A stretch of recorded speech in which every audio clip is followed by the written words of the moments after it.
एक समय की बात है। एक बार एक राजा युद्ध में विजयी हुए।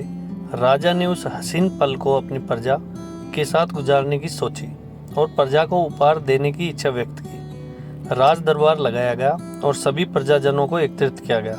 राजा एक एक करके प्रजाजनों में वस्तुएं भेंट करने लगे। जिसकी बारी आती वह राजा के पास जाता, अपना उपहार लेता और राजा की जय जयकार करते हुए उनकी लंबी उम्र और सदा सलामती की दुआएं देता। यह सब सुनकर राजा अत्यधिक प्रसन्न हो रहे थे। तभी भीड़ से एक व्यक्ति आया, अगला नंबर उसी का था। राजा प्रसन्नतापूर्वक उसे भी वस्तु भेंट किए। उपहार लेने के बाद उस व्यक्ति ने राजा की जय जयकार करने के बजाय कहा, यह वक्त भी गुजर जाएगा। राजा को यह बात अच्छी नहीं लगी। उन्हें क्रोध आ गया और उन्होंने उस व्यक्ति को कारागार में डालने का हुक्म दे दिया। सैनिकों ने उस व्यक्ति को पकड़कर कारागार में डाल दिया। वह व्यक्ति बड़ा आश्चर्यचकित हुआ, परंतु उसे अपने कहे शब्दों पर कोई पछतावा नहीं था। समय बीतता गया।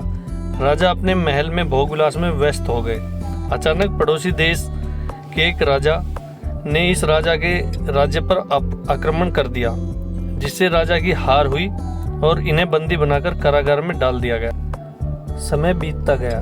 राजा अपने महल में भोग विलास में व्यस्त रहने लगे।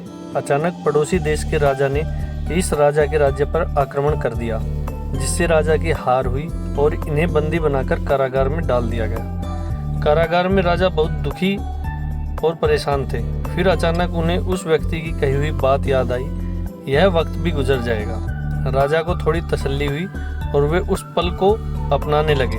कुछ समय पश्चात राजा के सैनिकों ने आक्रमण करके कारागार में बंद अपने राजा को मुक्त कराया।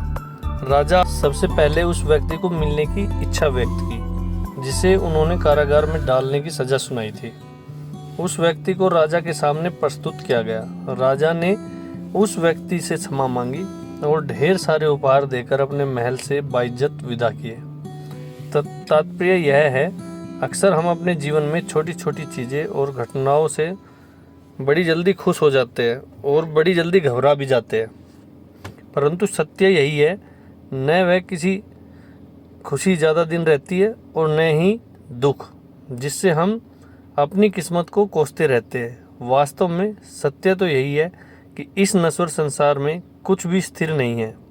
वक्त की सबसे बड़ी खासियत यही है कि वक्त कैसा भी है साहेब, यह वक्त भी गुजर जाएगा।